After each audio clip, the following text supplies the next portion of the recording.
Hello student, today in this 12th PPT we discuss the critical evaluation of current 5 year plan। इस PPT में हम 12th और 13th 5 year plan के बारे में एक्सप्लेन करेंगे।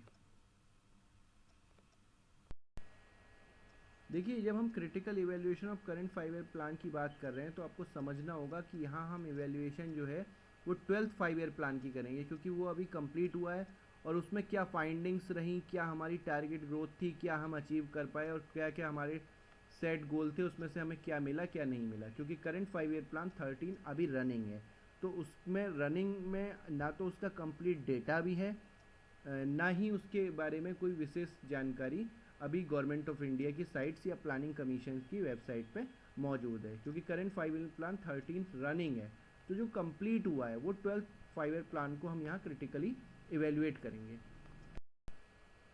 देखिए, 12th 5 year प्लान की जो टाइमिंग है वो है 2012 से 17 तक।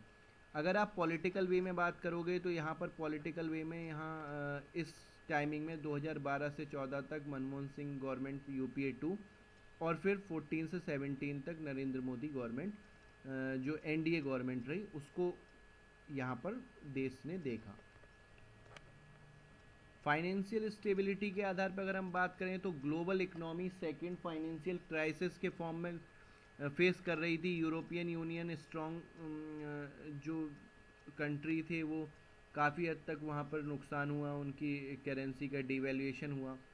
और 11th प्लान के बाद जो भी यूरो जोन था वो पूरा इरप्ट हो गया।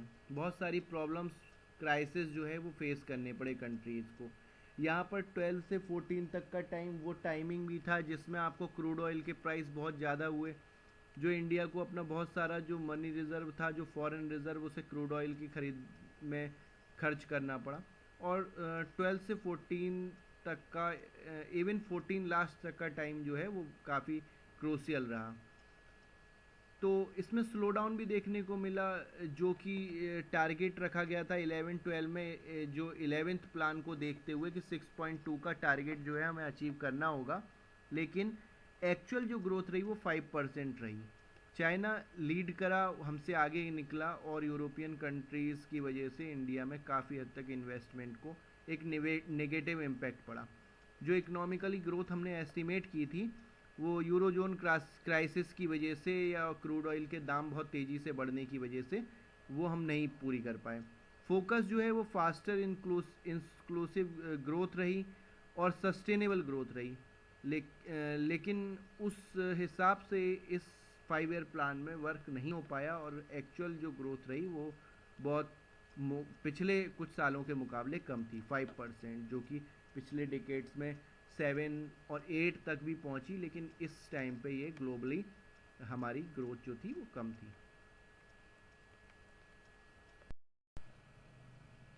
देखिए, जब हम मॉनिटरेबल टारगेट्स की बात करेंगे जो गवर्नमेंट ने निगरानी के लिए रखे, तो ये 25 जो कोर इंडिकेटर्स थे, सब हेडिंग्स में, अलग अलग सब हेडिंग्स में इनको रखा गया, जो कि निगरानी में थे कि 12th 5 year प्लान को किस तरीके से हम सक्सेस पहुंचा सकें। तो यहाँ जो रियल जीडीपी की ग्रोथ रेट रखी गई वो 8% रखी गई इकोनॉमी के लिए। एग्रीकल्चर की जो ग्रोथ रेट थी वो 4% रखी गई। मैन्युफैक्चरिंग की ग्रोथ रेट 10% रखी गई। और इसी के साथ साथ जो स्टेट थे जहाँ पिछले 11th प्लान में जो भी रेट उन्होंने अचीव करी थी उस रेट को बढ़ाना और एवरेज में इस तरीके से सभी स्टेट की वृद्धि करना कि सभी की बराबर मात्रा में एक साथ डेवलपमेंट हो। तो ये इसका मुख्य था टारगेट रखा गया जो इस प्लान का था। तो ये कुछ एक मॉनिटरेबल जो टारगेट्स रहे वो प्लान्स के रहे।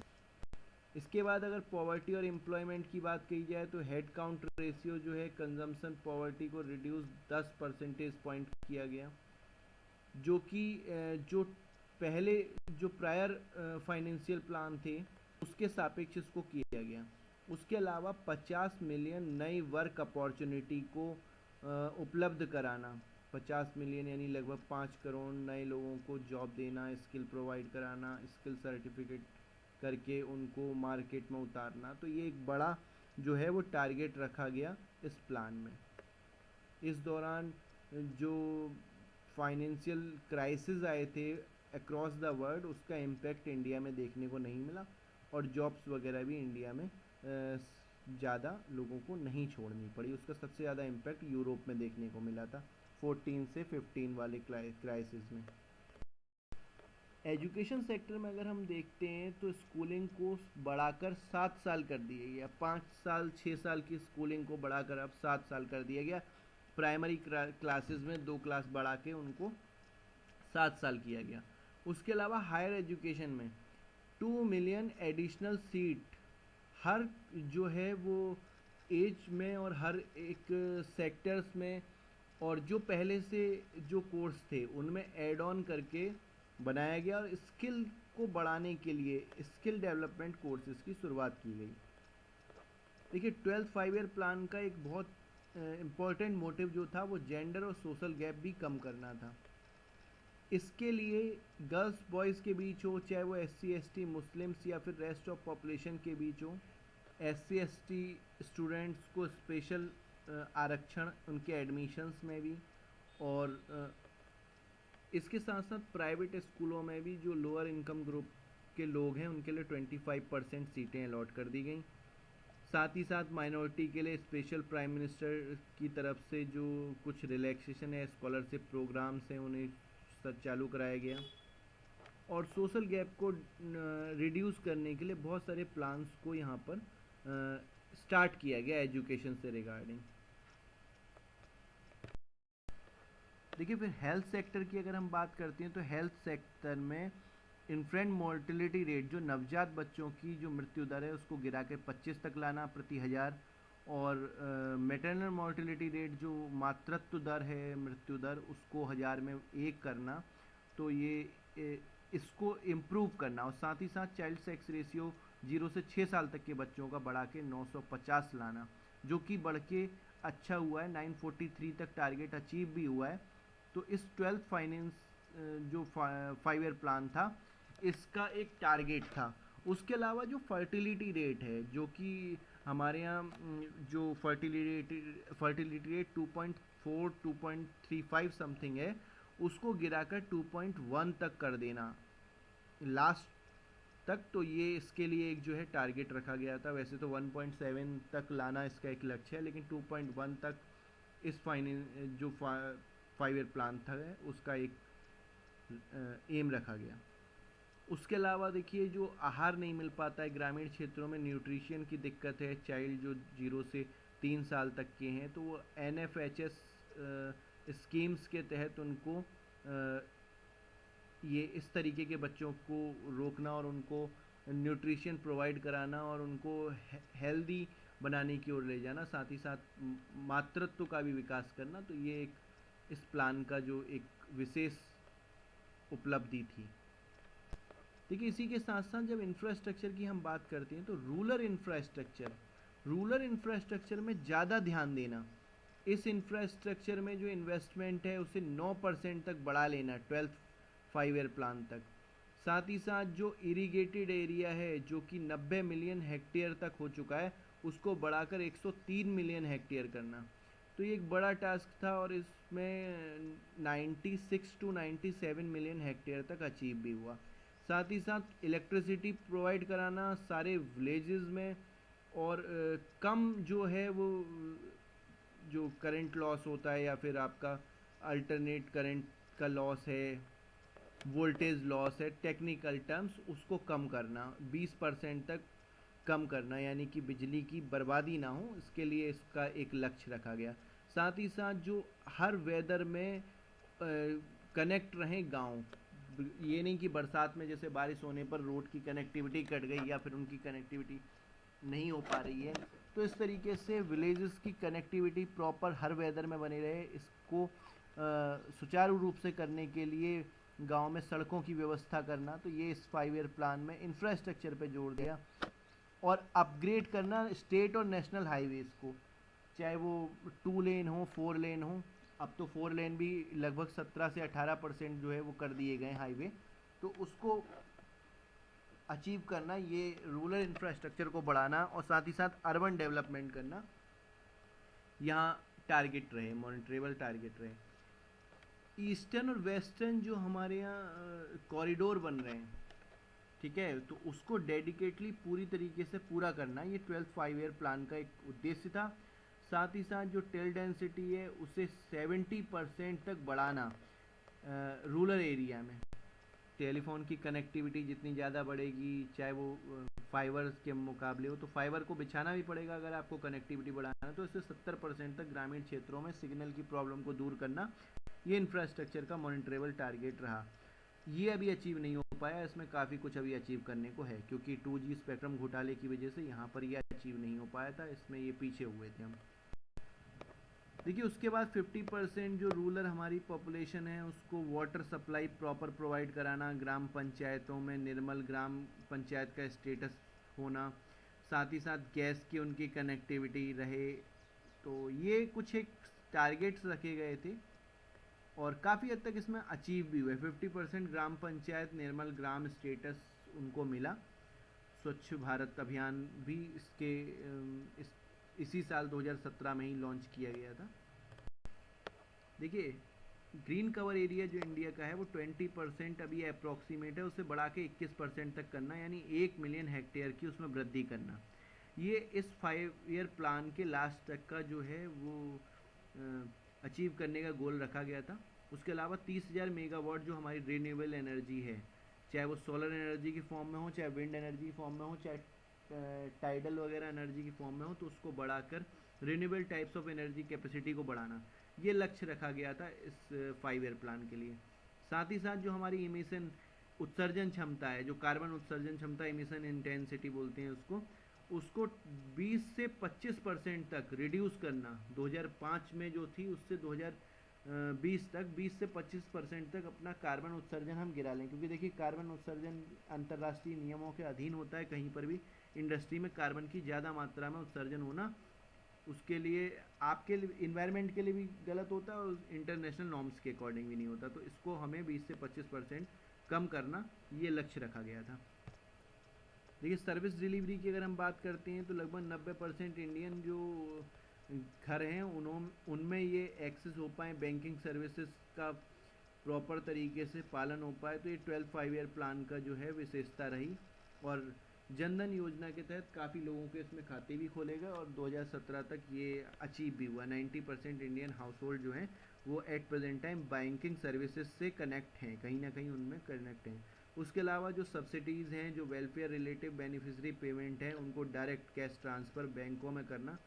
और आज आधार प्लेटफॉर्म को लिंक करके बैंक अकाउंट में ज़्यादातर अगर गवर्नमेंट अगर आप देखिए तो जो वेलफेयर अमाउंट है या फिर जो सब्सिडीज़ है उसको डायरेक्ट मनी ट्रांसफ़र जो है डीबीएस के थ्रू ही कर रही है। तो ये कुछ सेटिंग टारगेट्स थे जो सेट किए गए और उसके बाद ये प्राप्त भी कर लिए गए। तो ये 25 टारगेट जिनको सेट किया गया और काफ़ी हद तक इनको अचीव भी किया गया। देखिए हम सेक्टोरियल अगर एलोकेशन रिसोर्सेज की बात करें तो यहाँ पर एनर्जी, ट्रांसपोर्ट और सोशल सर्विस में 70% जो टोटल आउटले था उसको दिया गया, जिसमें इनका जो अपना अलग अलग शेयर था, एनर्जी का 19%, ट्रांसपोर्ट का 16% और सोशल सर्विसेज का 35%, जिसमें जो पहला वाला प्लान था 11th प्लान, उससे क्रमशः 110%, 96% और 112% तक की वृद्धि हुई। तो काफ़ी वृद्धि थी ये आगे बढ़ाने के लिए और सेक्टोरियल जो है उनमें इंक्रीज करने के लिए, इकोनॉमी को बूस्टअप करने के लिए ये एलोकेशन किया गया कि किसी तरीके से देश जो है वो डेवलप्ड इकोनॉमी की ओर अग्रसर हो सके। देखिए पिछली कुछ वीडियोस में भी मैंने जिक्र किया है कि जो 13 5 ईयर प्लान आया वो आया नीति आयोग के टाइम।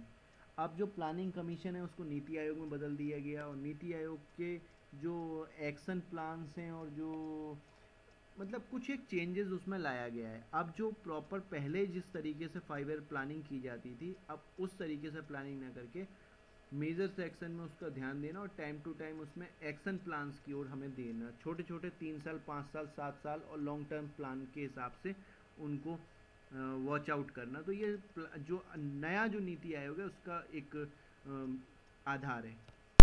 और जैसा कि आपको पता है नीति आयोग की फुल फॉर्म ही जो है national institute of transforming India, यानी कि जो विकास जो भारत कर रहा है उसको सभी लोग मतलब समझ सकें और अपने डायनामिक रूप से अभूतपूर्व तरीके से वो बदलाव ला सके। तो इसके लिए गवर्नमेंट, मुख्यमंत्री और उसके अलावा सारे विशेषज्ञ अर्थशास्त्री, तो सभी लोग मिलजुल के जो है वो एक इस तरीके से अर्थव्यवस्था का निर्माण करना जो कि युवाओं के लिए लाभकारी भी हो, राष्ट्रीय उद्देश्यों को प्राप्ति भी उसमें हो सके। तो इसके लिए इसको बनाया गया। और देखिए इसके साथ कुछ आकांक्षाएं रहीं। इसमें क्या है, लोगों की सहभागिता रहे, लोग अपने आप को समझे कि हमें गवर्नमेंट मतलब हम ही गवर्नमेंट का एक पार्ट है। तो एक्टिवनेस बनी रहे, अवसर समान रहें और इन्वायरमेंट का कंटिन्यूस डेवलपमेंट होता रहे और ट्रांसपेरेंसी रहे। तो इसके लिए इसको बनाया गया। तो फर्स्ट टाइम ही ये 13th प्लान को लीड कर रहा है। तो 13th प्लान जो ये लीड कर रहा है उसका जो बेसिकली फोकस रखा गया वो डिफेंस सेक्टर्स पे रखा गया। और जो ये नीति आयोग का बेसिक उद्देश्य था वो ये था कि ये एक थिंक टैंक की तरह काम करे और जो स्ट्रेटजी जो बनाती है गवर्नमेंट उसमें ये उसे लागू करा सके। देखिए जो नीति आयोग जो 13 5 ईयर प्लान को जो लीड कर रहा है, तो बेसिकली इसका जो थीम प्रोजेक्ट है वो डिफेंस प्लान है। ये फोकस जो है वो डिफेंस को कर रहा है और इस टाइम डिफेंस पे 26,83,924 करोड़ रुपीस जो आर्म फोर्सेस के लिए रखा गया, जिसमें उनके जो रेवेन्यूज सेगमेंट भी 30,95,270 करोड़ रखा गया। और कैपिटल को बढ़ाना इस सेक्टर में, डिफेंस को फोकस करना। तो इसकी डिटेलिंग की ये क्या क्या टारगेट इन्होंने अभी रखे हैं गवर्नमेंट ने और किस तरीके से उनको सेटिस्फाई करेंगे, 5 ट्रिलियन इकनॉमी को किस तरीके से रखेंगे, किस तरीके से आप बूस्टअप करोगे अपनी जो टेक्नोलॉजी है, स्किल इंडिया है या न्यू इंडिया है, मेक इन इंडिया है। तो बहुत सारे प्रोग्राम्स को जो है NITI Aayog action plan 13 5 year defence जो प्लान्स में है उनमें दिखाया गया है। बट अब ये किस तरीके से अचीव करती है गवर्नमेंट, किस तरीके से इनको आगे फॉलोअप लिया जाता है और कितने हद तक हम इन टारगेट को अचीव कर पाते हैं। तो ये जब 22 में ये प्लान कंप्लीट होगा तो इसका क्रिटिकल इवैल्यूएशन हम इसके कंप्लीट होने के बाद जो है वो कर सकते हैं। तो नीति आयोग अभी at present time 13 plan defence plan है जो फोकस कर रहा है डिफेंस पे और स्किल इंडिया पे और आपका मेक इन इंडिया पे, और साथ ही साथ बैंकिंग का बड़ा रिफॉर्म जो है वो देखने को इस 13th 5 ईयर डिफेंस प्लान में भी देखने को आपको मिला है। चाहे वो एनपीए का कम करना हो, और टारगेट ग्रोथ जो है वो लगभग 10% की कंटिन्यूस ग्रोथ जो है उससे जीडीपी ग्रोथ से इसको अचीव किया जा सकता है। Thank you students.